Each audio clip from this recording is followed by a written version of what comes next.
Welcome to Unbiased and On the Fence. I'm Shane. Thank you so much for joining. Today I have special guest Aurora from the Flying Rainbow Lasagne channel, and I'm so happy to have her. How are you doing today, Aurora? I'm wonderful, and thank you so much for inviting me to be on your live stream today and to share some ideas. Well, glad to have you. I came across your channel, I don't know, a couple weeks ago, and I have just been watching so many of your videos and really impressed at how it ties into everything else that we've been looking at on this channel.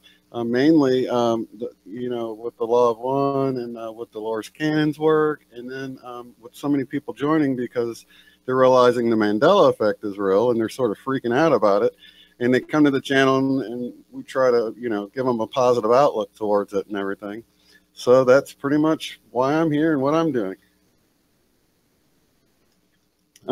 What is your definition of what's going on with the Mandela Effect? So I really do feel that we have these higher faculties, like what I'm pointing to back here in this little image, and the idea that we have an inner eye that is connected to a plug where you plug into the cosmos. That's what these two energy centers are all about.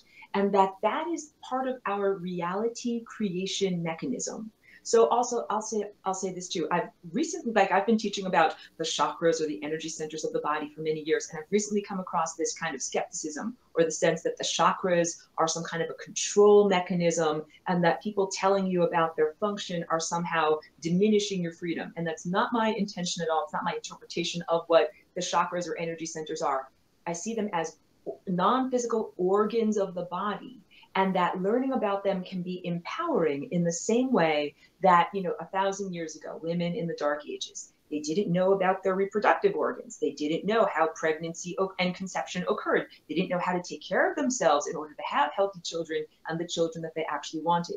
So it's this inner creative capacity that when you're educated and when you actually know, oh, like this is what the fertility cycle is and this is where babies come from, then you can actually be more empowered and have the babies that you want. So to bring it to the level of all humanity, not just females, we are all constantly giving birth to reality. We give birth to reality through quantum observership and through the sense that we're taking this sea of uncollapsed waveforms, and through our perception and system of interpretation, like we interpret these abstractions into reality, and then we build a picture of the world around us, literally like we are painting with the paintbrush of our mind. But a lot of people are not educated about that capacity. Like that's part of our human birthright, that we, you know, if you scratch your face and you get rid of some of the cells on your epidermis, your body creates new cells. That's part of creativity or healing. You cut your body, you can heal with new cells. And of course, having babies, that's part of creativity too. But another part of our creative birthright is that we are creating the world around us through in co-creative partnership, because we take raw materials, you know, like photons and raw energy, and we apply our filter of perception. We make this happen. All of this in order to say that I feel like those raw materials of our imagination and our perception are being hijacked and distorted and repurposed, and we're being used or exploited and asked to participate in making a world that is not a world of our choosing.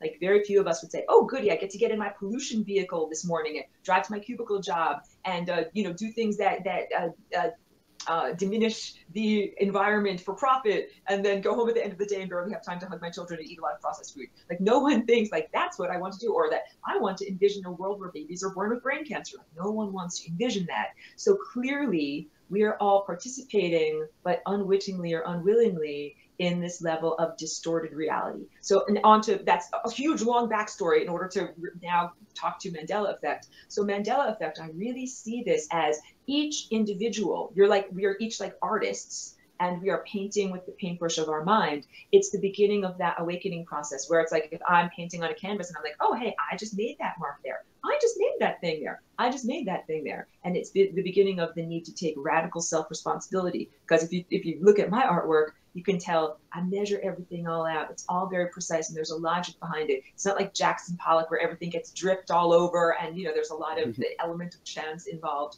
So I feel like people should take responsibility for their creative process. Because if you give all of your responsibility over, if you like acquiesce and you say, it's just a giant supercomputer somewhere, like that is spinning the roulette wheel and making reality change, then you're literally creating that with your belief system. It's a disempowerment program. So I'm encouraging everyone to recognize that each one of us can be like the auteur of their own existence. You're the scriptwriter and the cinematographer, and you take care of the characters and their wardrobe and set the scene, and you're the director and you're the actor in the play also. And once you recognize that, then it's like, why would any of us create an uncomfortable narrative structure unless you're self-destructive? And then we have to go into healing that inner tendency to being self-destructive. So yeah, I feel like Mandela Effect is people starting to come to understand their own inner power. And maybe some people are likely to give that power to a religious figure, like a God or a Jesus, or like a being that is supposedly more and better than you, when really it is you that is doing this, and that each one of us is a divine being. And I'm not trying to give like a false program here. I'm trying to say, like, there's, you know, an overarching composer that created this whole entire beautiful symphony, and we are musicians in the symphony, but we get to jam a little. You get to make choices about the notes that you play and how long you sustain them and how you fit with the other musicians. You're a miniature divine being here in the creation, adding to the creation. That really says a lot, because when I think of the powers that be, I can actually see why they would want you to think it's this artificial intelligence or CERN or a D-Wave doing this rather than us. Because if you're not realizing it's that power is within you and you're giving it away again, it's sort of still keeping you in this bondage of, hey, you don't have the power to do these things. That is exactly right. That old adage, if wishes were horses, beggars would ride. That's totally false, but that's the programming of this time and place. It's kind of like saying, oh, it doesn't matter how much you wish for something or how strong your imagination is or how much you focus your consciousness, that ain't going to do anything. But that program in itself is the disempowerment program you mentioned. And we supersede that program when we start to see that, hey, you know something, I thought about this chocolate bar and then it appeared in my life. I mean, I've had that experience, and I've had other experiences too beyond mere manifestation of chocolate bars that kind of taught me, like, hey, your mind is powerful. And then the other thing is responsibility, like rein in your mind so that I'm thinking of the realities I wish to create, as opposed to like if you have a spastic limb and it's waving all over the place and hitting into things and making all sorts of things you don't want in reality. So you have to take responsibility for what we're doing with our minds. I've been noticing a lot of different sayings aren't true, like seeing is believing. You know, it seems like it's backwards. Believing is seeing. And then another one, stand for nothing, fall for anything. It makes you feel like you have to believe in a God or something, or you're liable to fall for anything. Yeah, I think that's a really good point. And I think a lot of those adages come from a previous contextual paradigm. Like, we're not in that level of reality anymore. So all of those old programs, they're like clothes that don't fit. We have changed our body structure. We've gotten more muscles. We're more fit now in terms of our consciousness. Those clothes totally don't fit. So clean out the closet, get rid of all that stuff.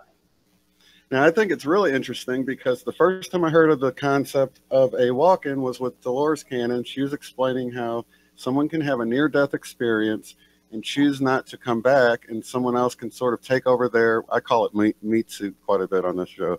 Right. But it's like, that's what these are, like transportation, you know, our body's like a transportation device for something bigger.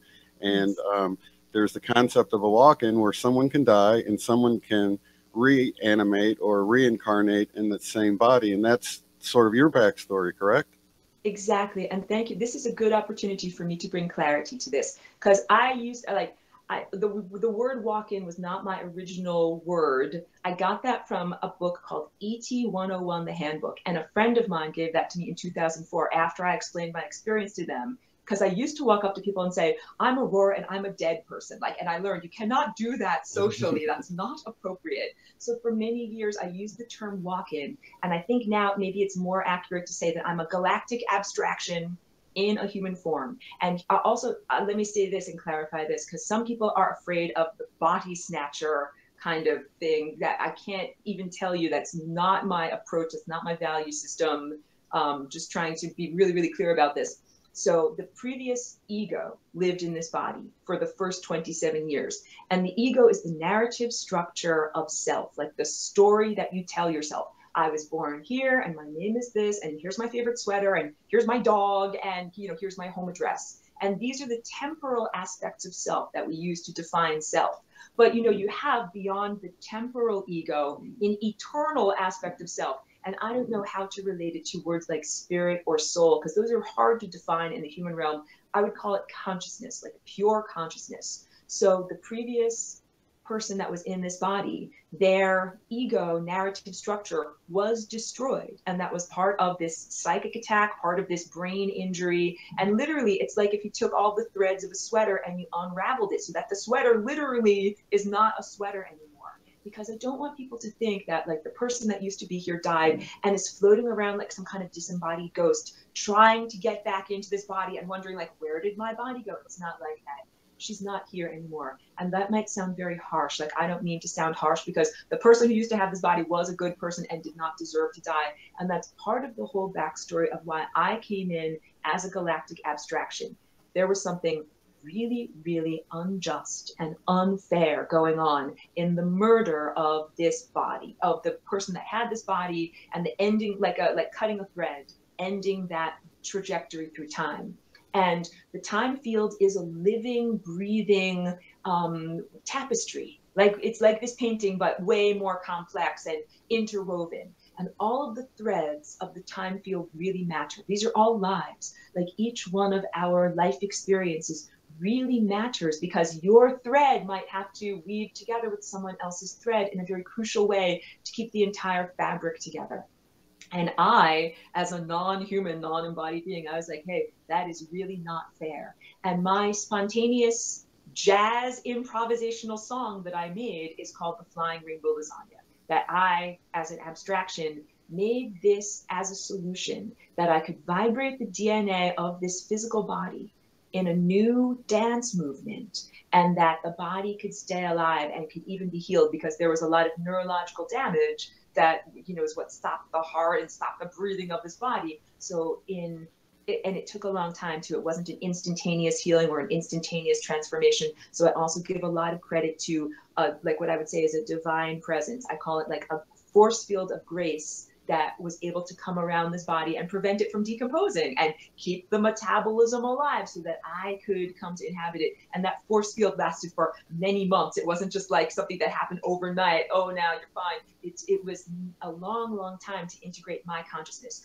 So I'm not a body snatcher, and I had to build a new sense of self that is now named Aurora. I had to go through all of those stages of development that usually happen in infancy and early childhood, where you figure out, like, who am I? What's my favorite color? What are my choices in life? Who am I? Like, even your values, like, would you steal? Would you not steal? Would you help someone? Would you hurt someone? These are all things, and we develop our sense of self. So Aurora is a different narrative, temporal ego structure than the person that used to be here. And I, as Aurora, had to integrate with this body, these cells, and make friends with it. Like, I had to learn about food. I was prepared to eat pure sunlight. Literally, I mean, this is a good joke. Like, I came here for the first couple of weeks, I'm just eating pure sunlight. I didn't understand how the body worked. I had to learn about food, and then I had to learn I had to learn about toxins in the food supply. I had to learn about what is good food to eat, what is not good food to eat, and then I had to learn about all the other things we do to care for our body. So yeah, I don't resent having a body at all. Like, I understand that some people that are here, they're kind of like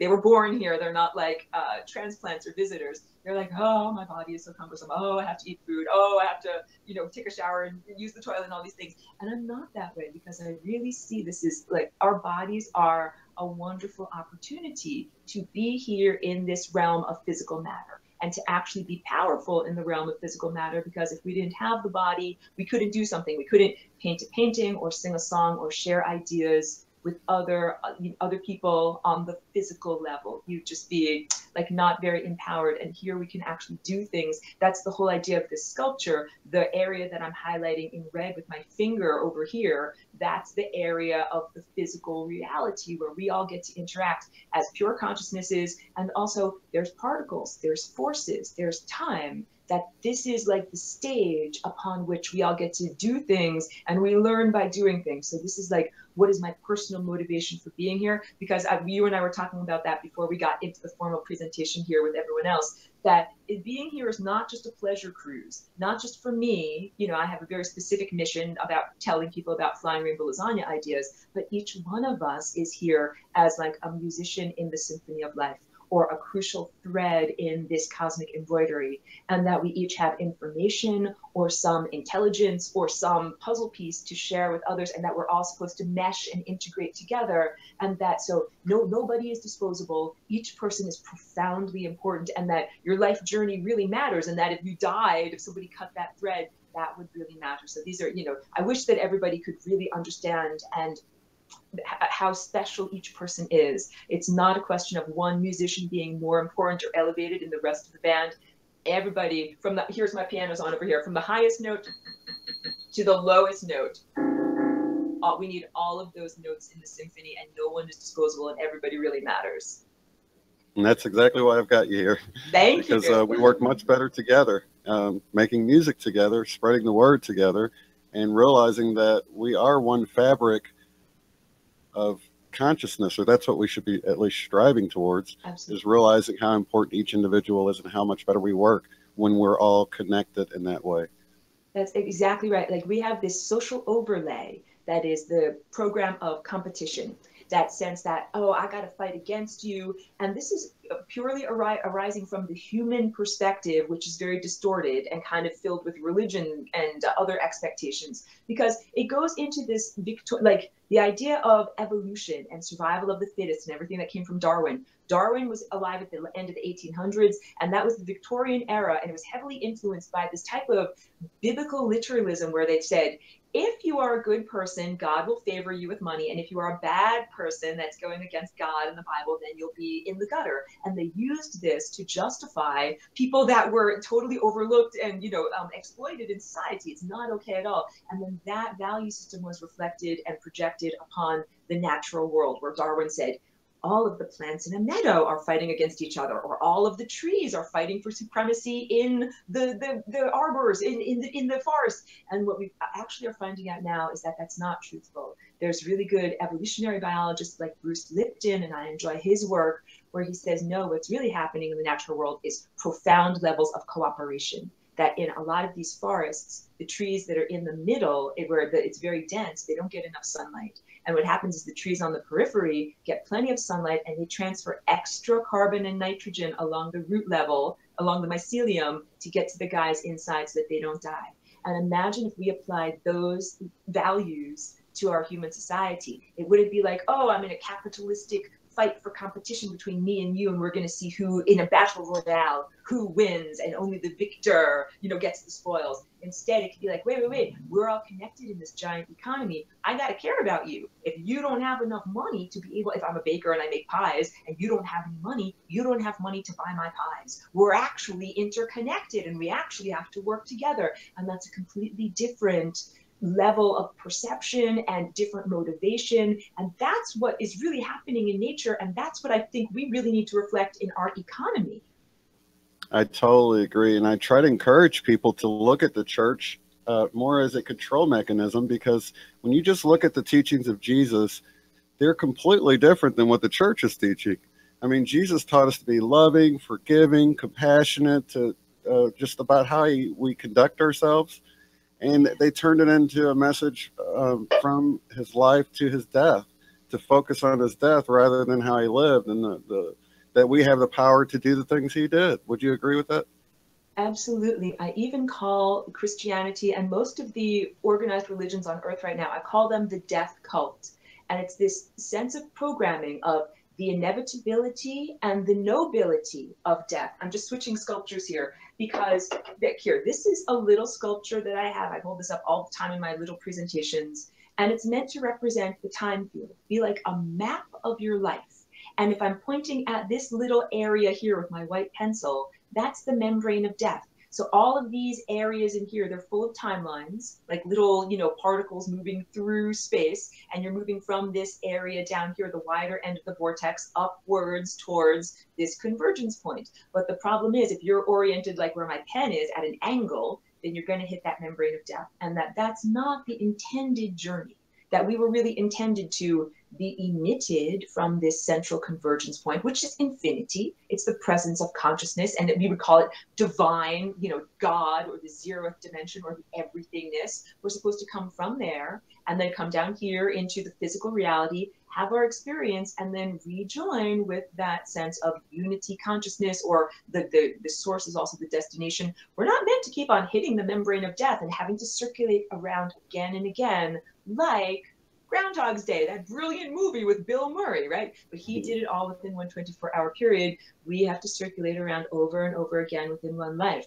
So if you have a whole religion like Christianity that is based on saying this person died and their death was noble and they, accepted it and they're celebrated for it, then it's like encouraging everyone to hit the membrane of death. And I think that hitting the membrane of death is the thing you're not supposed to do. What we're all, the way you really show your appreciation or your glory to divinity and appreciation for being alive is to keep on being alive.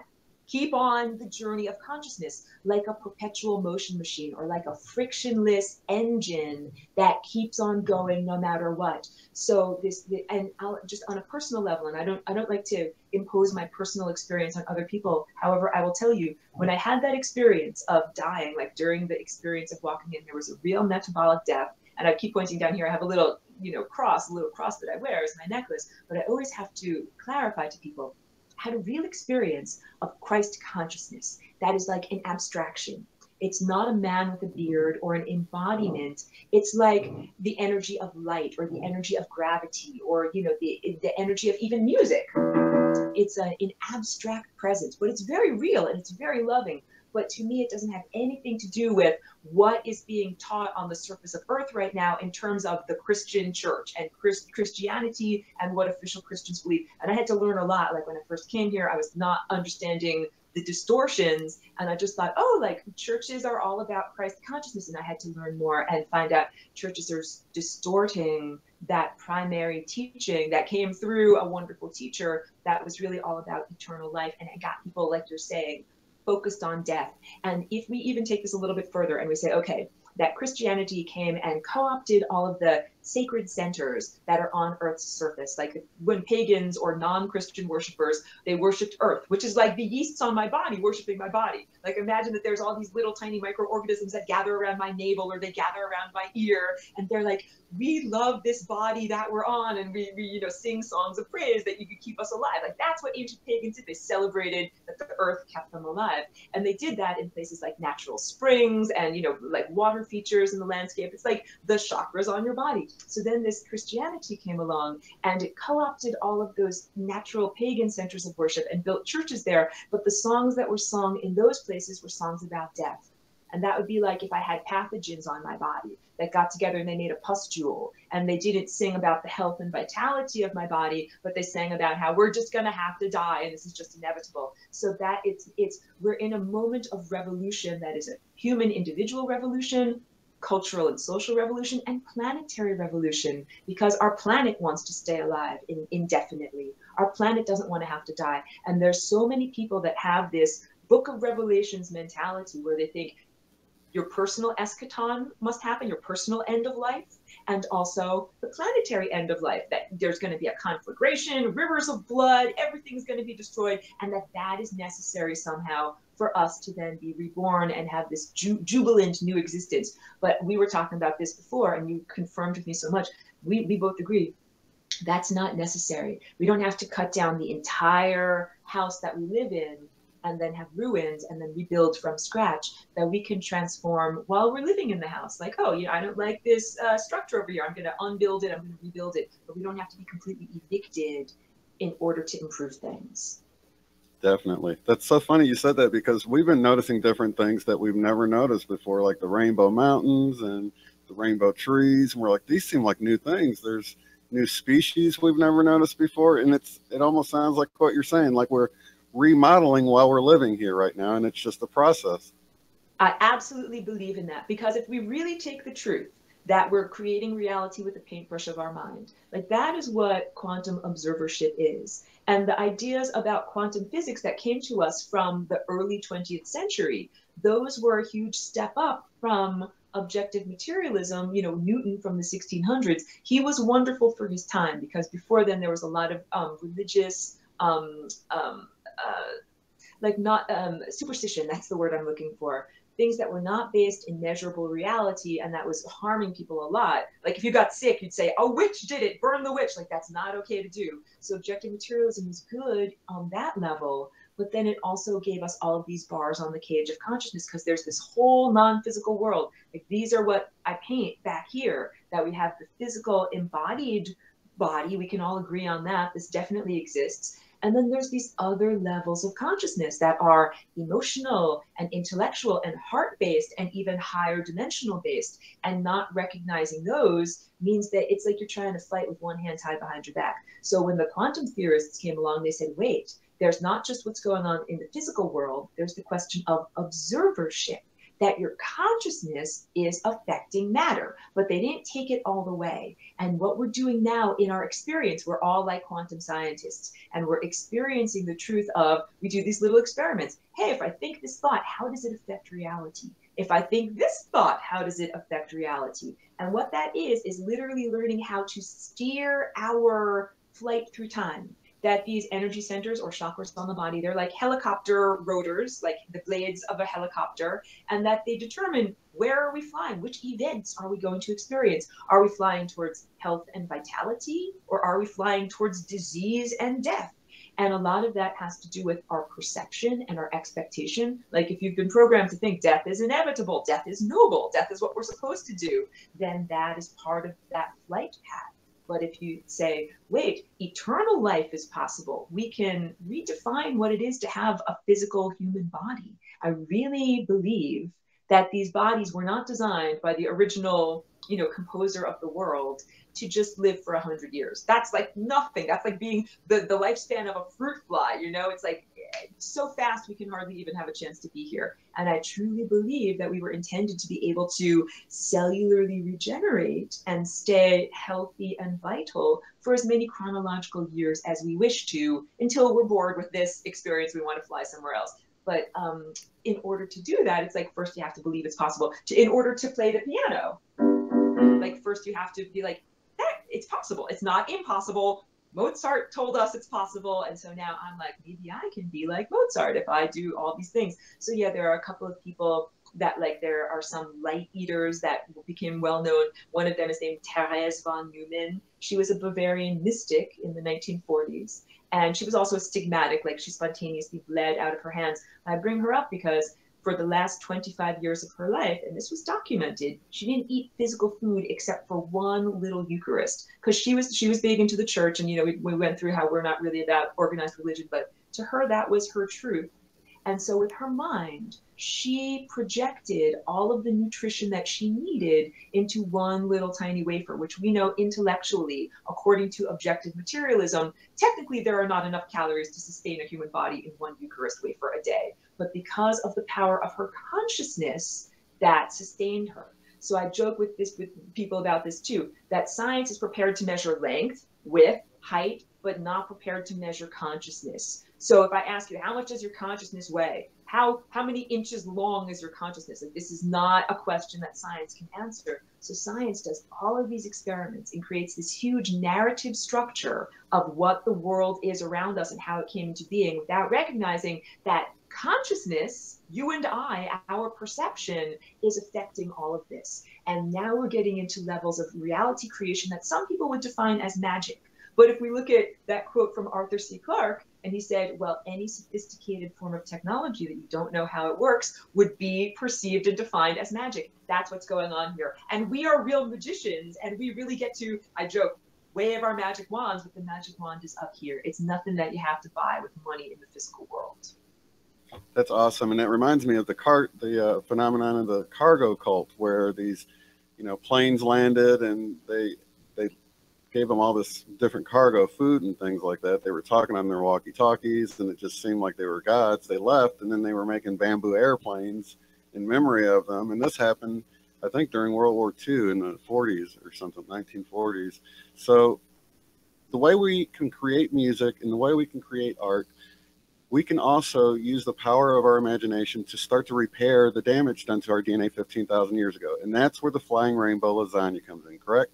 Yes, yes, yes. I'm giving you huge thumbs up on that. I'm totally with you on every level. So the idea is that this is the beginning formation structure of our energy centers of our body. And again, I'm not giving you this information in order to try to control or diminish you in any way. I'm a freedom fighter. I'm here in solidarity. I transformed my DNA from this toroidal structure. And toroidal means donut shaped or based in a torus. So if you look at this, you can see there's one donut that's going around in a horizontal configuration, but there's also another donut that is oriented to the vertical. So we have these two tori at 90-degree angles, and that's also what I draw in this little etching back here, and it's what I draw in all of these abstractions over here. And this is just the starting point of how our time body is structured. Think of this as time, like literal timelines. And just like if you take a cube and you put it into a higher dimensional context, you get a tesseract. If you take this torus structure and you put it into a higher dimensional context, you get a flying rainbow lasagna. So if we take this and we start making it jump up and down very, very fast in a new context, it makes this shape. And this is special because the outside and the inside begin to communicate. So if my pen is like a little ant and I'm walking on the outside surface of this part of the sculpture, and now I'm making my pen trace and I'm on the inside surface of the sculpture, but I never lifted up my pen, kind of like going around a Mobius strip. And then I keep on doing this, the outside to the inside to the outside to the inside. And this oscillation, it's a jumping back and forth, like this central convergence point begins to jump back and forth. So just like if we took a time-lapse photograph, this is the end result of a time-lapse photograph. So it's this is the dance of DNA. And what that means in terms of macroscopic experience is that the inside, quote unquote, your inside, thoughts, feelings, emotions, intuition, all the stuff that we would define as inside of your epidermis, now begins to communicate directly with the outer world. And the outer world we usually define as other people and seemingly hard-edged objects. So we have this narrative fiction that usually develops when we're little tiny children. That's like a shield or a barrier between ourselves and the world. And that shield is the ego. And it's like the epidermis. It's analogous to the invention of the cell membrane.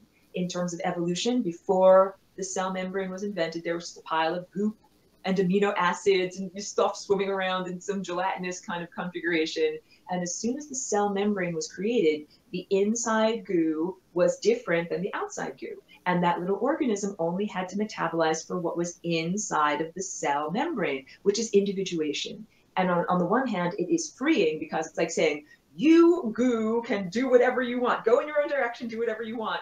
I'm looking out for number one. And I always joke, my tough guy was looking out for number one, right? Mm-hmm. And we're kind of the same way. We're an individual epidermis. And we kind of learn, okay, I have to take care of myself. I have to feed my own body. I have to take care of my own body, keep my own self warm. And I don't have to care about whether you are fed or you are warm or whether you're okay. But then when we get to the next level, because that little one-celled organism only can do so much. If you want to be a multicellular organism like you and me, we've got trillions of cells that work together. They have to learn to work together. My heart cell does not fight with my earlobe cell. They all work together. And so that's the next level of perception and motivation in our society. If you really recognize how interconnected your mind is, or your perception with other people's and other organisms' minds and perceptions, and not just humans, because we've got, I'm pointing to my tummy, we've got trillions of microbes that live in our intestines that allow us to be alive because they help us to digest our food. If we didn't have those microbes, we wouldn't be alive. So they've got to be a part of the symphony of life. So it's integrating your consciousness with the microbial realm, with other humans, with animals like cats and dogs and elephants and blue whales, and with the planet itself. The planet is alive too. So it's integrating all of those consciousnesses. That's what your inner world, your dreams and your wishes and your desires, and that reality creation is in partnership with everyone else who's also, it's a symphony of life, I call it. It's also like a mural, like a large painting on a wall, and everybody is collaborating, like graffiti. Everybody's got a spray paint, everybody is adding something to it. We're trying to make the whole thing look good instead of like a complete mess. So how do we do that? And that is part of the self-cultivation and radical self-responsibility. And I like to say to people, like, first you start with your own instrument. This is the only matter that you really own.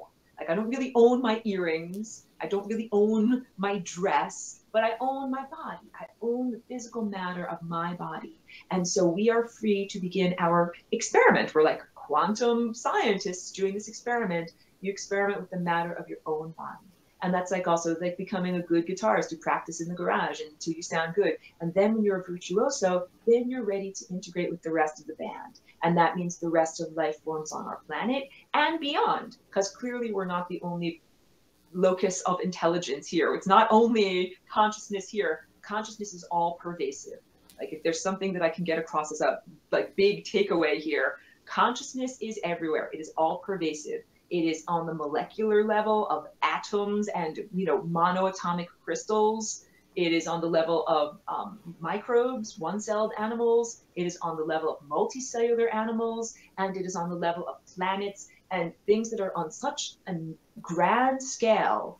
Like, if we're fruit flies, they're redwood trees. We don't even know how to talk to a star because their scale of consciousness is so long. They can live for billions of years. How do we even have an effective conversation when we are here and gone so very quickly? So this is part of the inside world, integrating with the outside world, and integrating with all of the other musicians. This shape here, what it actually does is it's an oscillation that dissolves boundaries. And one of the first boundaries that we dissolve is the ego boundary. And then you reconnect with all of this other consciousness everywhere. That's all you. It's just you in a different form, moving at a different rate, coming from a different direction, but still valid. And that when you see everything is you, like I said, unless you're super self-destructive, you're like, wait, I love everything. You're all part of my own body. I care about you. I want you to be happy and healthy because my earlobe cell does not fight with my heart cell. They're all working together for the body. And that's pretty much the law of one right there. It's explaining how, you know, people that we consider negative are just deceived. They just don't understand. It's like you've got a cancer on you that doesn't realize it's in disharmony, so to speak. And I think a helpful way to look at this for people that this might sound a little too far out or too fringe is to consider the harm we do to ourselves negatively. When we sit and we worry and we have stress and we do things like this, we're causing negative things to happen. So it's not that hard of a stretch to imagine that we can change our thoughts and heal ourselves. And I think that goes right along with what you're saying. Absolutely, Shane. I would say that anxiety and worry, these are misapplied paintbrush of the mind. It's like there's a waiter that's circulating at the party of life and has all of these thoughts on the hors d'oeuvre tray. And some of the thoughts are like, okay, something wonderful will happen. And then some of the thoughts say something horrible will happen. A person that you love is dead in a ditch somewhere. You know, your dog ran away and got hit by a car. And it's like, do you want to think those thoughts? Do you want to eat those little morsels at the party and then experience those realities? So just like a waiter that comes around, I look at their food, I'm like, no, thank you. No, thank you. Those thoughts are not interesting to me. Or sometimes I'll say, I don't think so. Like, that's not going to happen because, you know, you're driving on the highway and sometimes you think, wow, maybe I'm going to crash my car. And it's like, no. I don't think so. No, thank you. I don't want that to happen because we really are making our world happen. So yeah, there's some level of self-responsibility going on, but I do not mean to be like, you know, pointing the finger of blame. Like if a person has an accident or a disease, it's like, yes, there are many factors that contribute to that. But I like what you were saying is that once we recognize our own ability and superpower to manifest reality, we can apply that towards our own profound healing. Like even if a doctor says, oh, you'll never walk again, or you'll never this or that again, or no one ever recovers, you could be like, I'm going to use the paintbrush of my mind and write a different story. Because our DNA is not just the blueprint that determines our protein structure, like what your nose is shaped like or what color your hair is. Our DNA is literally the integument that makes us fly through time. So it connects us to events and experiences. And if we're doing a particular DNA dance, then that might be the dance of cancer, like you mentioned. It might be the dance of like becoming more and more decrepit and dying. Or we could do a different dance, which is the dance of profound healing. And I have a whole webinar series that's all about cancer. Let me just put it very briefly, that cancer is a planetary invader, that it's actually an invader of consciousness. It's not just a random cell that mutates in your body and decides to be like, I'm going to be a bad musician and play ugly music like this. Cover your ears. Like, that's ugly music. We know it's not organized sound waves. But if you just had one cell in your body that turned rogue like that, it wouldn't be the same as cancer. Cancer is when you have a bunch of cells that intentionally become bad musicians and work together in their horrible music in order to make the music of the entire body really bad. So to me, that's not just some accidental thing that happens. It's like a gang. There's like a real mafia that's making this happen, and it's an otherworldly mafia. It's not based in the physical world. So this is it. It's like science isn't ready to measure and look at consciousness, but consciousness is affecting us. Cancer is not just something that happens due to chemical exposure. It's not just something that happens just due to genetic structure. There's some consciousness and emotion-based triggers that make cancer happen. And once we start to look at and study that, we can fight it much more effectively. I think that's a great segue into how our DNA was damaged to begin with, how there is a negative force out there that wants to keep us in fear, wants to rob us of hope, and doesn't want us to feel encouraged, doesn't want us to realize the power we have, and is basically trying to, you showed your diagram or your sculpture there, where we're supposed to be, you know, fluidly making it to the center, but we keep running into the side, you know? Exactly. Yeah, so I would say that when I hold up this structure like this, or when I make a drawing that's like this in the background, that I'm drawing the ideal anatomy, what we'd all be shaped like if all of our notes were perfect, we were the best virtuoso musicians. However, what happened about 10 or 20,000 years ago is that there was an invasion that came to our planet. And I used to be so cautious about how I shared this information with people because I didn't want them to quote unquote freak out. I didn't want people to say, oh no, demons are here, demons are in my body, and you're like trying to scratch their face and get the demons out. I don't want anybody to feel that way. And also the word demon is very emotionally loaded. It's a very triggering type of word. And I'm not a demonic apologist. I'm not saying that these are wonderful, good people that you should hug and invite to Thanksgiving dinner. No, no, no.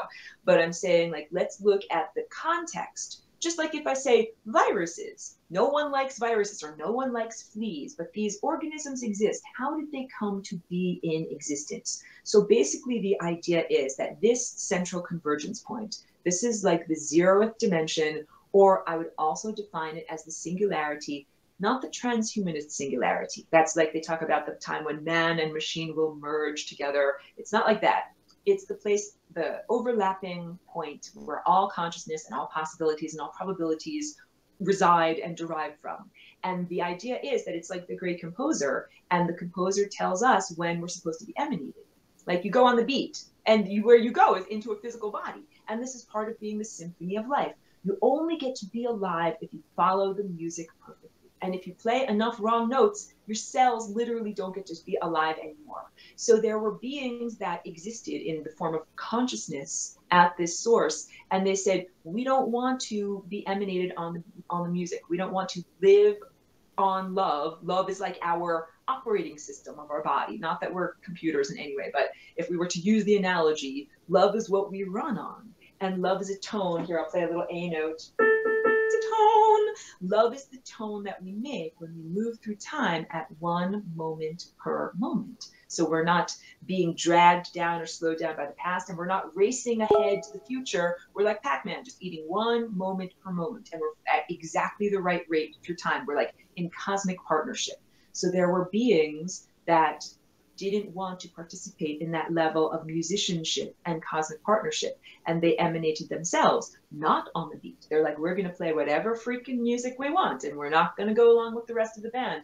And they emanated themselves into technology-based containers. And this is what the webinar today is all about. Basically, the invention of technology. Why did technology even have to be invented? Because if you were truly following the musical score of the cosmos, you can do everything you need to do just with your birthday suit, just with the cells of your body and your energy and your consciousness, all of the matter that you truly own, like what I was saying to you, we truly own our bodies. So these beings it was a foolhardy choice to go into technological containers, and it went awry is the short story of it. But it didn't just go awry quickly, and it's not just in our solar system. It's all throughout the universe. It's in many different places. It's on many different timelines. But the idea is that these beings don't eat love. So they are kind of like parasites or scavengers, that they draw the energy off of beings that eat love and they diminish it, and they're able to use that as their fuel to fly through time.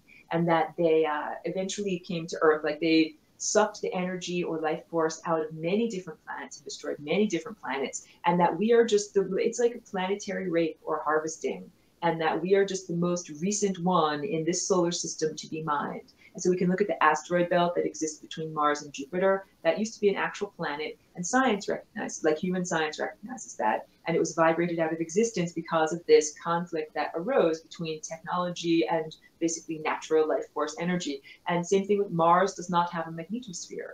Why is it a dead planet? If you don't have a magnetosphere, you're dead. It's just a corpse floating up there. There was a catastrophe that happened there that was also part of this harvesting of energy. And then after that happened on that planet, that was just the most recent trauma, then it came to Earth. And so I recognize that I am speaking to people, and in a cultural context that is a traumatized planet. It's as if everyone here has been through an attack or like a violent war or a rape or abuse, that everyone here is not okay, and that is the genetic squashing is what I call it. That these beings didn't have technological containers to transfer their consciousness into. Like if you die, if one of us dies with organic bodies, we go back to the source. We go back here. We have the gas in our car to go back there. We're not just going to get stuck on the interstices because we don't have any energy to be able to move our consciousness through time. But that is what happened to these beings. They essentially came into the human genome. And again, I'm not a technological transhumanist or apologist in any way, but I'm trying to get people to understand that our DNA is a form of technology, but it is not evil. Like not all technology is evil. That DNA is so much a part of this harmonic structure of consciousness and so much a part of our biology and about our life force that it's perfectly meshed and perfectly intertwined. It's not like an artificial overlay, and it's not something evil or wrong in any way. It's like chloroplasts, what allows a plant to catch a photon and turn it into a starch. This is another form of technology that has been so embodied in the biological realm that we take it as just a matter of course, like, oh yeah, that plants eat light and that's just normal. And so like these are forms of benevolent technology. But again, I'm not saying that all technology is the same. It's not all okay. So these beings that got stuck on the membrane of death, they came into the human genome, they caused a lot of harm because they made all of the music sound like this. Horrible, horrible music, playing very beautiful biological music. And they invented death. Before then, nobody died, nobody got stuck, nobody had to explore this membrane of death. No one went there in the map. Everybody went directly back home, like, perfect alignment. But after they came into the human genome, then people couldn't see anymore. It's like driving on the highway and you can't see where you're going. So you just crash into the guardrail, and then you crash into the other guardrail. And just think that this is human life, crashing endlessly into guardrails and then trying to right your path and go in the right direction. So none of that was intended. And it's not even innocent. It's not like, oh, they got accidentally stuck on the membrane of death.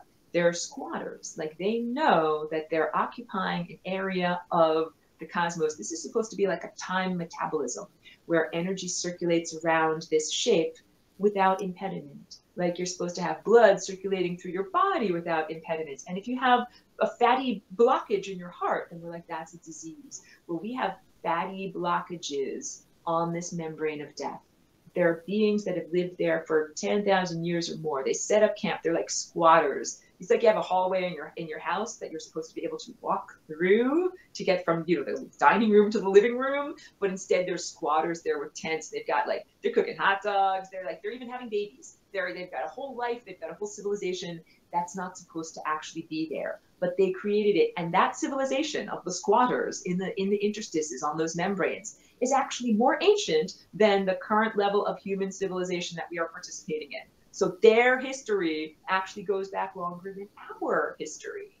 And they started to harvest humanity. They're like the scavengers that became farmers because they looked around. They're like, there's not enough negativity for us to be able to eat, like misery, fear, sadness, grief, we're going to have to make more. Because how am I going to feed all of my little demonic babies? You know, like we got babies, we got families, we got to feed them. So we're going to have to create this oppressive social structure and oppressive religious structure. We're not going to create an economy of egalitarian. We're not going to make sure everybody has enough money and enough food. We're going to purposefully structure it so that that guy's starving over there, but that guy's super fat over there. And that we're going to, like, this is the beginning of what is called human civilization. It's the beginning of agriculture. It's the beginning of banking and money systems that allow some people to flourish, but only at the expense of many, many other people. And then we see that whole value system portrayed throughout all of human history. And that was part of what was so difficult for me to accept and understand, because I'm a walk-in, I'm a newcomer to this world. When I came to this world, I didn't understand what I now call the barbarian values system.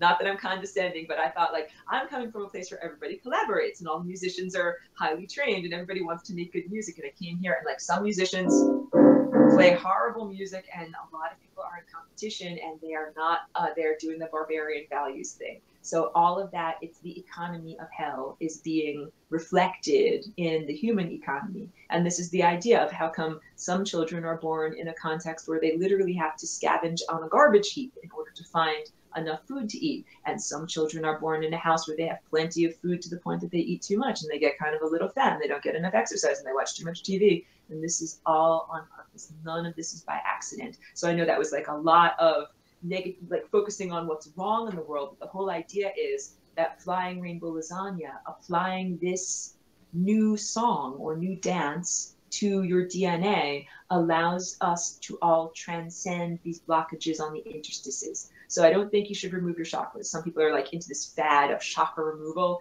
and I equate that. It's like if you had a cold and you had, stuffed up nose, and you're like, let me get rid of my nose because then I won't have a stuffed up nose anymore. Like, that's kind of extreme and not what we're really supposed to do. So the idea is, yeah, most people do have perturbed chakras, kind of like they wobble all around like this. They're not like nice and steady. Just like imagine a helicopter that's not flying on a nice steady path. It's wobbling all over the whole sky. And that when we do this maneuver, this dance that's called the Flying Rainbow Lasagne, it allows us to restructure our DNA. And that means that you not only restructure, you can change the color of your eyes, but you could do that with contact lenses. Like, that's not that impressive. But how about if you can restructure your experience of time so that, you know, if you had cancer, now you no longer have to have cancer. Or you can have profound healing, you can have profound insights. Or you can have new experiences, like moving to a new place, collaborating with people instead of competing with them. Like, this is, doing Flying Rainbow Lasagne means that we can transform human society from being competitive to being collaborative. And we can do things that people would have thought, that will never work because of blah, blah, human nature. I don't really think it's human nature. I think it's those hellish occupiers of the interstices that literally, they occupy the human genome. And I don't want people to turn this into hatred and self-destruction, like, oh no, I have demons inside of me. But yeah, there are these tendencies inside of each one of us that we need to heal. And it's a journey of self-love. So again, I'm not a demonic apologist. I don't think that we should hug and kiss demons. But it's those tendencies inside of us. Like, if there's a wounded victim inside of you, or if you turn that anger outward towards others, like, that needs to be healed inside of you. And that's part of this Flying Rainbow Lasagne dance. And then that interchange, that emotional healing, gives you different experiences in life. It allows us, like, people can have the Mad Max barbarian experience if they want it. There's plenty of timelines where society crumbles and people fight over water and they rape each other incessantly. Like, that's there if you want it. And there's also beautiful timelines in our future where there's high art and culture and music and non-polluting uses of technology, and people are collaborating and making what I would call beautiful music, and we can live for a much longer amount of time in good health. Like, that's the world that I would like to be a part of. So that's what this is, like, using the paintbrush of your mind to paint a better reality beyond what this present society might say is possible. Because this society says really that we have to all die, and then that's just it. And then if you're lucky, then you get to quote unquote go to heaven. I think we can do something much better than believe in that old narrative structure from society. I totally agree. And I think we have work we can do on ourselves, and then once enough people are doing it, we can actually change the whole global consciousness and experience this thing that we think of as ascension. Like, Jesus was someone that was able to do it, and I've heard of even people in more recent years that's sort of taken on their light body, or, you know, there's different ways, transfiguration and things like that that you hear about. And those people did it on an individual level. But if enough people can do this, we can actually possibly raise the whole planetary vibration. Is that how it works, you think? Absolutely. And so I've used as the example, the first guy that ever ran a marathon, this was in ancient Greece at an actual place called Marathon. This was considered a superhuman feat. And he ran the marathon, and then he promptly like keeled over and dropped dead and died because of the exertion. But now in our modern world, people run marathons en masse. And there's one in Boston, there's one in New York. Like, people do it because they know how to train for it and how to do nutrition and how to, you know, rest properly and cultivate their body. So what once appeared to be a superhuman level of performance and inner development, now we take as normal. And I think that's the same thing that's going on in terms of levels of healing and accessing what people would define as superhuman powers, that the first few people that do it who are trailblazers, it's like, oh my God, like that was an amazing thing to do. But then the more that we all do it together, the easier it becomes, the more strength we have. And it's like when you're running with a bunch of other runners, it really does give you energy. You feel like I can keep going, like everyone around me is helping me. So I like to say we're on a soul migration. That's what the marathon is. I can't flap someone else's wings for them, but I can fly alongside them and we can give each other encouragement. And that is what we do when we do videos like this, or if you have a conversation with someone where you can literally uplift someone with your words, or you can do the opposite, you can cut them down, but we of course don't want to do that. But it's the idea, you can literally give someone energy so that instead of going on a crooked path that will go towards the membrane of death, you can help them to be more in alignment. And that's the type of thing that doesn't cost any money. That's what I'm talking about with these barbarian values. It literally costs nothing to talk to someone and say, hey, you matter in life, and the artwork or the music or the ideas that you share matter. Keep going, keep doing it. Like, that's how we encourage each other on the marathon. And, you know, I've had both experiences of people that they give me Gatorade so I can keep going. And then I've had people that are critical or negative or trollish, and they don't want you to keep going. And they're like, you'll never make it. But you should be like, screw you, I'm going to keep going anyway. You know, that's how you have to do it. And I wonder at what point I should give up on the trolls. I mean, some people don't see the Mandela Effect changes and they want to call us idiots and all sorts of names. And other times I think, you know, they're just purposely trolling me. Just, they'll never see it, or will they see it? I mean, where do you draw the line? Well, in my approach, for like many years ago, like maybe 4 or 5 years ago, when I was just starting to do an organized presentation of these ideas, I tried to speak to anyone who would even take a moment to listen. It's kind of like if I was a music teacher and I was looking for, you know, people to play piano, I'd be like, no experience necessary. You can do whatever. We'll start from the beginning. However, we as a planet and as a culture are in a different level of our development now. So I really feel since the eclipse on August 21st of this year, 2017, what just happened, I experienced that day. Here, I'll put my sculptures down so I can kind of gesture more. It's like humanity is on a multi-lane highway. And I experienced on that day really being able to see that some people are taking this exit that goes off over here. And that might be the Mad Max exit, where they think, oh yeah, we have to have an irradiated world, that everybody's a mutant and we're fighting over clean water. And I have to let them go on that pathway because they might need that in order to learn for their particular inner development. And I saw some people went into a more moderate direction. Some people went to, you know, the best exit where we're all staying alive and being healthy and everything. So I am no longer directing my words and my, you know, collaborative efforts at musicians that either play music like this, like maybe they're really bad, or maybe they've never picked up their instrument. Like if you have a piano and you've never even tried to play, like you're not in the band. And you can be on it, you still get to be someplace. You can play with other untrained musicians that are just not, because they've had their chance. Everybody had a chance. And this is also like being in the advanced jazz band. I don't know if you ever had that in your school, but like that's the band that you have to audition to be in. You have to want to play your instrument. It's not like, oh, I have to practice piano. It's like, hooray, I get to play. And the song that we're playing is called The Symphony of Life. It's called Being Alive. So there are a lot of people I understand who are very ambivalent about being alive. Like they might not like to eat and take care of their body or exercise. They might not like who they are as a person or want to keep on being alive. Or some people are very depressed or self-destructive. And although I wish that I could wave my magic wand and poof, and make everybody like super joyful and happy and confident. I understand that not everybody's at that level. So they have to be able to play their dirge-like music in a different place. But I want to play with the jazz musicians who like having an instrument, who want to jam, who want to listen with others. And you'd be surprised, like I know some people just tangentially who are stage 4 cancer survivors. They've been like in hospice, they're barely hanging on, but they have a very positive attitude about being alive and the value of being here and keeping going every day, as opposed to there are some people that have a non-diseased body and they're just very depressed and they never do anything and they think, oh, I'm just waiting for death. These are very different types of musicians. So now I'm focusing on the musicians who want to be a part of the symphony, who want to jam together, who want to take personal responsibility, and the other people like I'm just really not listening to or playing music with them. Awesome. We'll use this as a segue into what you actually offer. I mean, I've enjoyed hours and hours of free resources on your YouTube channel, but I know you offer other webinars and things and courses that you can actually invest in or barter for or other things like that. So why don't you take a second, and I'm going to look at the comments to see if I missed any questions while you're explaining everything. Thank you very much, Shane, and thank you for giving me an opportunity to tell people about lasagnification, like how you learn about lasagna ideas. So yeah, I mean, a big part of my motivation is I would just like to be able to share these concepts with as many people as possible, whether or not you have the vagaries of physical currency to send money to me. But I'm pointing at my light bulb. I have a light bulb, I have an electric bill, I have a studio, I have to pay my rent. So I'm here in this cultural context and I have to have some way to be able to sustain myself. So I have a webinar series that essentially I don't say you have to pay any money to be a part of it. Tune in, participate, and I always share those archives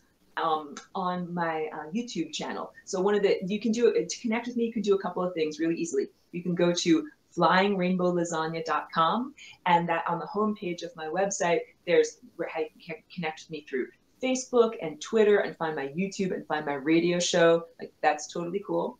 And you can, and that's, open to anyone. So I also have a recorded series of lessons that's on Teachable, and it's like a formal presentation because in the webinars I tend to refer to it. It's like if you're in a class, in a lecture, and if you've already read the textbook and then you know what the lecturer is actually referring to. So I say to people, if the things that I say in the webinar don't completely hang together because sometimes my presentation is a little bit nonlinear, the recorded class starts at the beginning. It starts with the idea of this shape and having an energy body like what I point to back here, and brings you on a journey through the recorded lessons of presenting the concepts little by little until it culminates in the idea of the Flying Rainbow Lasagna. And that's a valuable way of approaching, because it's kind of like I have my little piano back here. If you want to say like, oh, just dive in and just like start playing some Mozart, it can be a little bit overwhelming. Like, where do you even start? So I understand Flying Rainbow Lasagna, this might be just a little overwhelming. How do we even understand it? It's easier if I break up the concepts into small digestible lessons and bring you on a journey. So that's the idea. It's called Lessons for Full Spectrum Humans, and it's the recorded homeworks that are on Teachable. And I also say, so there's tuition to enroll in that, but I also say to people, like, if you don't have the money, please contact me for alternative energy exchange or barter. I've had people send me art supplies, pens, brushes, their own artwork, Reiki energy. I've had all sorts of wonderful person made a rainbow canvas chair covering for my outdoor chair. Like, I love that. It's a wonderful personal way. It's like saying everybody has something of value to give, even if it's not physical cash currency. So there's that enrollment level. And there's also, I have a Patreon account, which is basically a monthly supportive contribution. It could be $1, $5. If you give $25, then you are automatically enrolled in all of the recorded lessons. And there's 2 tiers. There's level 1, which is like the introductory, like basic, like learning basic physics and what's an electron and what's a proton. And then there's the advanced level, which goes a little bit more into these abstract ideas of how to apply Flying Rainbow Lasagne to your life experience and how to be an artist of reality. So, and you get all of that, and I, dole it out in sensible increments. So yes, Patreon is another way of connecting. So I do most of these webinars through Facebook. You can connect through my events on there, or if you want notifications, you can ask me through email. I have an email notification list, or you can formally enroll in the Teachable website, and then I always send out a notification. I'm going to do a live webinar. It's usually on Fridays, but I usually take a survey of all of the participants to see, because some of my participants are in Australia, in South Africa, like it's truly international, and I love that about it. So yeah, thank you for giving me an opportunity to get a free plug and get people on board. So actually, it's wonderful timing, because I was talking with Shane and it was setting up when we're going to do this live stream. So I have a webinar set up for this afternoon, beginning at 3 p.m. Pacific. And actually, I have a Zoom link. I don't know if there's a way for us to attach the Zoom link to this video recording when it's done. But that is going to be all about what I was talking about, the origins of the DNA hack, or how our DNA became distorted. And I used to keep this information not as a proprietary thing, but I made everybody go through the entire first 3 months of the class and kind of get on board with unconditional love before I would talk about this, because I didn't want people to be self-hatred or anger at the world or any of those things. But I recognized what is happening right now in the world. We're literally in this war of consciousness. And usually I use the analogy of it's a birth and we're giving birth, but it's really a battle. And these ideas, these are like ammunition that you can use to protect and defend yourself and get out of this situation. I'm not going to keep it away from anyone. I want to give everyone the thought ammunition that we need and can use in order to help and support one another. So please, that's why I also want to make it accessible. Please come and participate. It's information that's not necessarily readily available anywhere. It's not like you can just get it from the local library. So I also feel like I gotta make sure that this is accessible to people. If you have any interest, you come and participate, and kind of don't worry about the money, even though we all have to pay our bills. All right, that's awesome. And like I said, there is a wealth of information. I mean, hours and hours of videos that I know I've watched free of charge. So don't let it stop you from going and visiting her video. Yeah, sure. You can and we'll add that link too, the Zoom link. Good. And an easy search, you can go on YouTube and just do the search for Flying Rainbow Lasagne channel. And then, there's a whole series in order from the beginning of 2017 that should take you on a sensible journey. Because I know it can be hard.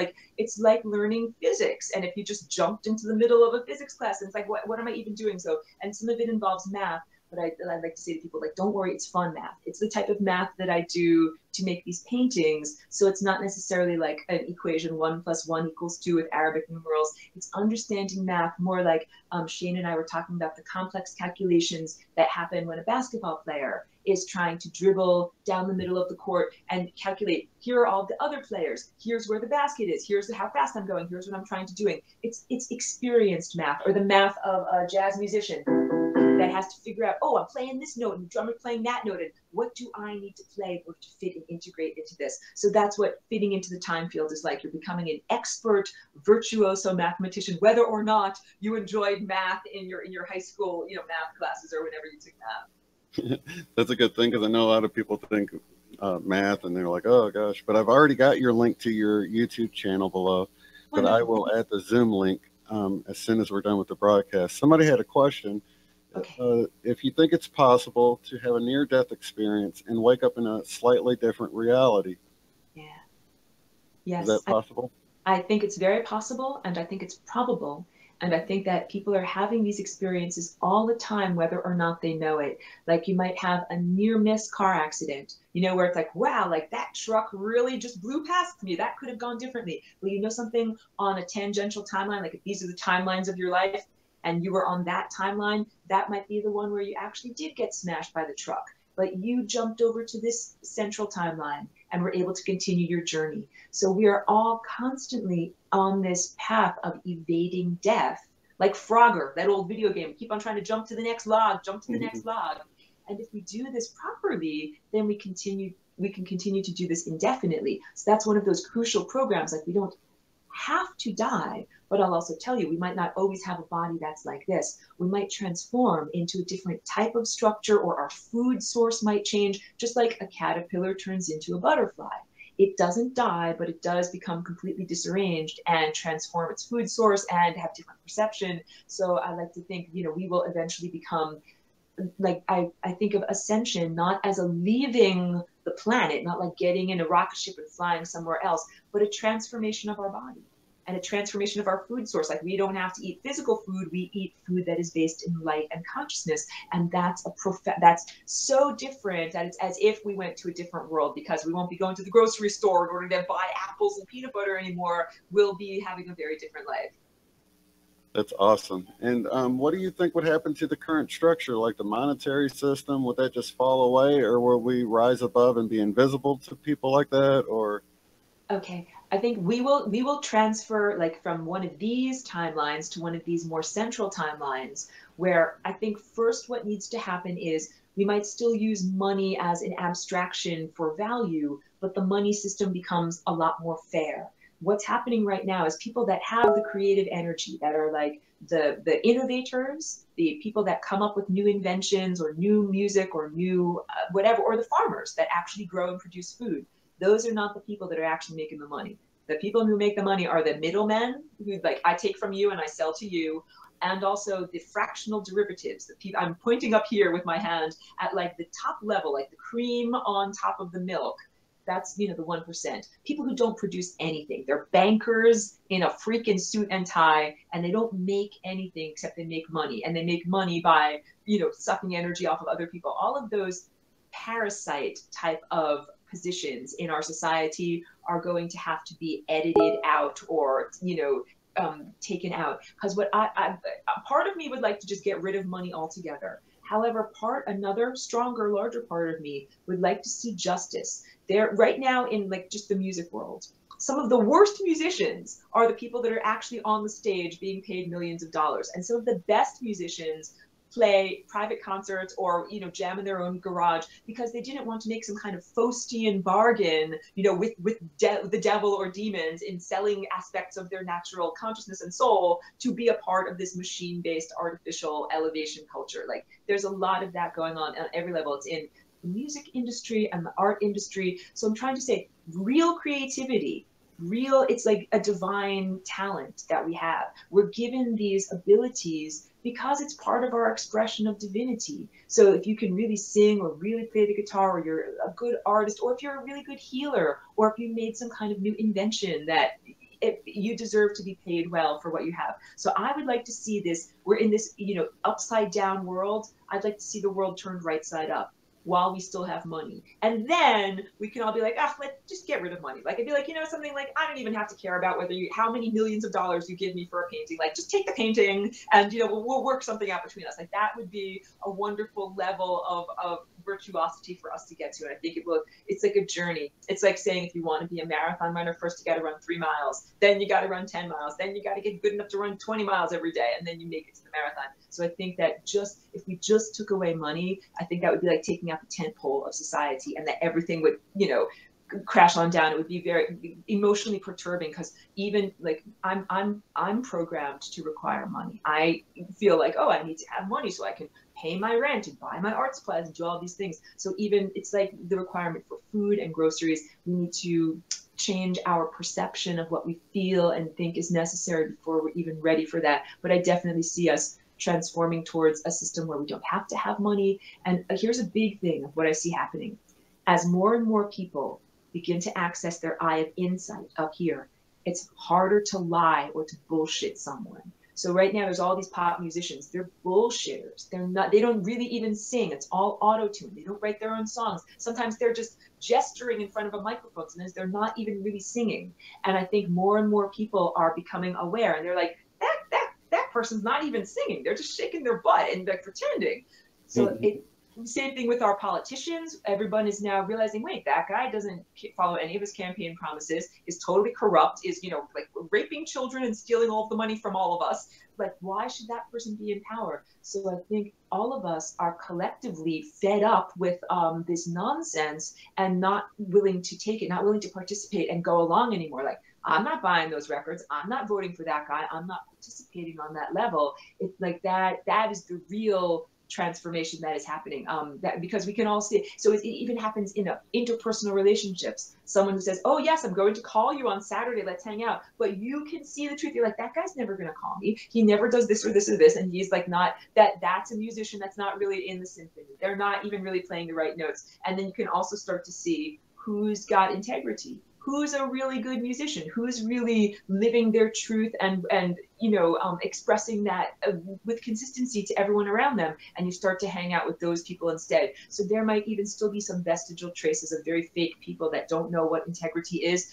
and they're on the fringes. Just like you can be in a big city where there's, you know, some people that like live in a tent on the street. They're not a part of what's really happening in the city. So the people that really have integrity, like I said, society is going to be turned upside down.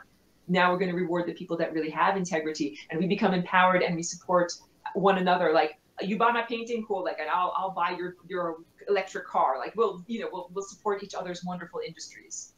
And I believe a lot of these changes are already beginning. I mean, people are already starting to see through people. And Deb from Butterfly Effect the other day was saying that same exact thing. People are starting to see people's intentions as they're actually saying the things, like they're just totally full of it, you know what I mean? That's what it is, that we become more perceptive and it becomes harder to lie to us. In a lot of ways, humanity has been like at the level of a very naive, like a 4-year-old or you're like a little kindergartner or something like that. And if someone says, oh yeah, I'm going to bring you candy, you're like, okay, I'm going to sit here waiting patiently for candy. And maybe candy in this context is healthcare. Maybe Congress is like, oh yes, children, sit there quietly and patiently with your hands folded. I'm going to bring you candy. And at a certain point, we're like, wait, that guy's totally lying. He's never going to bring us candy. We need to do something about this now. Totally. That's cool. I see a lot of questions that she actually answers in her videos. One that I don't remember hearing her answer was someone's talking about hemisync. You know, when you got the 2 different tones. Actually, I do remember you talking this. I can't remember what you said, but do you think it's useful to use tools like this? Yes, definitely. So binaural beats, where there's slightly different beats in the right ear and the left ear, they can be wonderful tools to begin to train your consciousness. And just like any tool, you know, like a kitchen knife, you can use it for cutting your potatoes or you can use it for stabbing someone. It's a tool. So be really cautious about that, because I think that there are some videos, like explanatory videos on YouTube, that might use binaural beats in the background as a type of hypnosis. Like, you know, be cautious about what you're exposing yourself to, because when you get into those levels of receptivity, it's like, you know, you're eating ideas. So be really cautious and careful about what you eat when you listen to your beats. And it's just like anything, like you know, have a good energetic firewall and encrypt your own DNA so that you know that the stuff that is coming from you, as opposed to something else like a pathogen getting inside of you and giving you an infection. That's very good information. She also mentions how we can use our merkaba as protection when you visualize it spinning. So definitely check out our channel. There's so much information. We can't cover it possibly in an hour. So it's going to take some time to definitely subscribe to her channel, follow the link below, and even get involved with some of her webinars, because it's interactive. She answers questions at the end, and it's just awesome. And I so appreciate you coming on here. I wish we could go on for 5 hours, because this is just a blast. Same thing here. It is wonderful talking with you. It is very good to connect with you with our consciousnesses. And thank you for giving me the opportunity, because this means I can tell more people about the Flying Rainbows. It's like we get to have more good musicians in the band. We get to play more awesome, cool music. And, you know, the more that we do Flying Rainbow Lasagne, the more that we dance this dance, the better our world gets. Like, this is really the solution. I wouldn't describe in excruciating detail, you know, our difficulties and our rapes and our traumas without having some way that we can be transcended and get past it. And that's what this is. And we really do have, I have so much hope and positivity, not just like a lobotomized idiot hope, but real hope that is based in the idea that, you know, like if you plant a garden, you're really going to get to eat delicious fruits and vegetables. We can really do this and really have a wonderful expanded experience. And I have been experiencing the same thing. Just in service to others, it just keeps returning to me from others, you know, giving stuff back to me, information and love and everything. So it's a reciprocal way of being, and service to self, the whole selfish idea, is totally a harder way to go. Absolutely. That connection with others and love being reciprocal, that's that magic that we were talking about. It is, and the people that don't know how to do that, it's like they can't run the love-based operating system. They can't even access that music. They can't even imagine like Why would you want to love someone else? Why would you want to give something to someone else? It's because, oh, you actually get to increase by giving something to someone else. Like they can't even imagine that. So yeah, I feel the same way that you do. I get a lot, I send out a lot, and also I get a lot back. And other people are like our battery packs. If you have a low day, but you've spent a lot of time sending out goodness to other people, they send goodness to you because you need it, or you're sick, or you're depressed, or whatever. Definitely. I've noticed that as well. As far as, I think you mentioned Bruce Lipton. Is he the one that talks about being able to jump timelines? And, you know, if you just focus on moving to a different timeline, you can do that.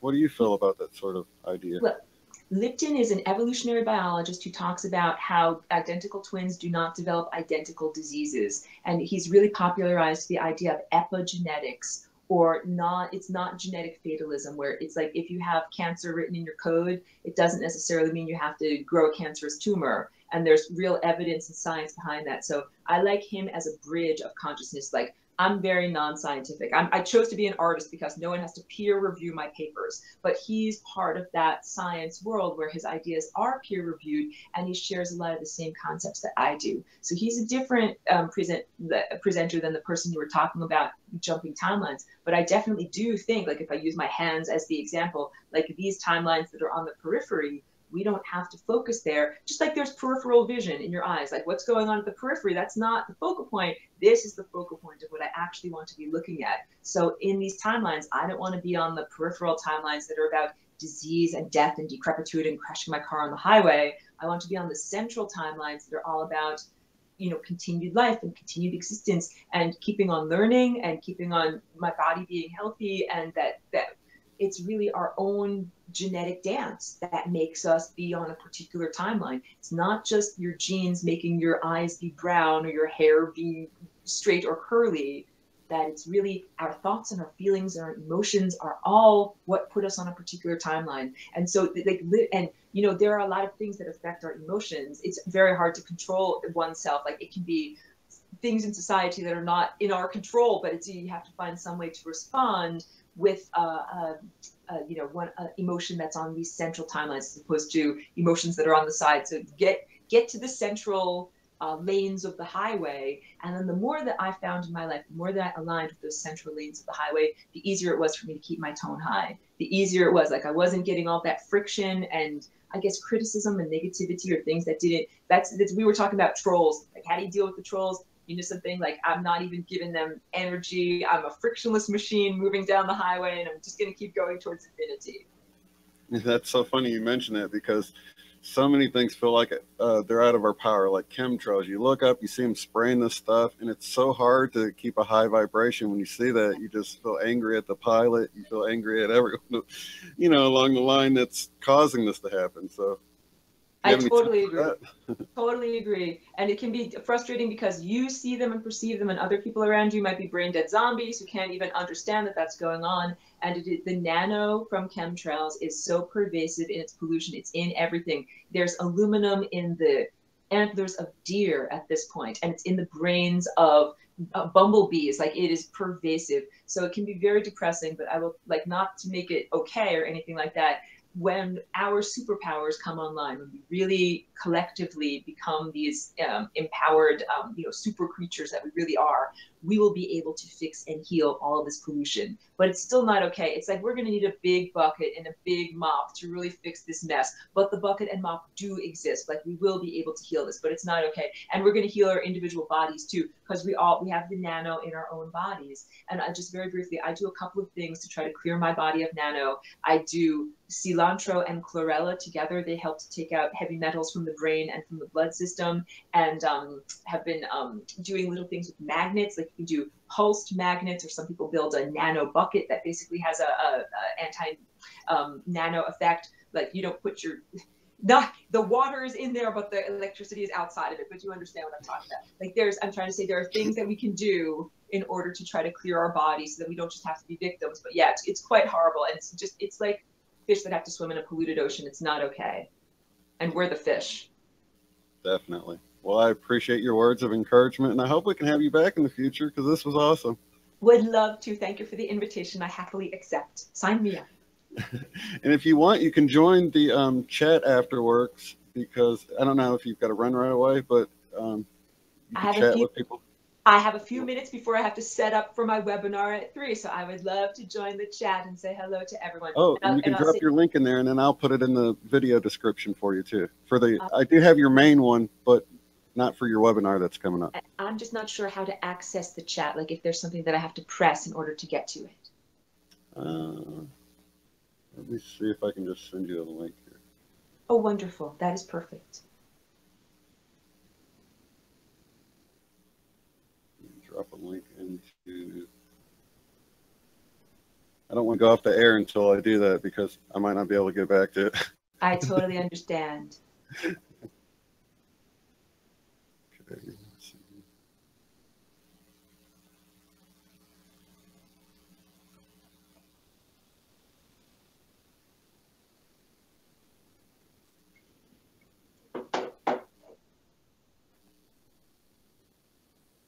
Okay, there we go.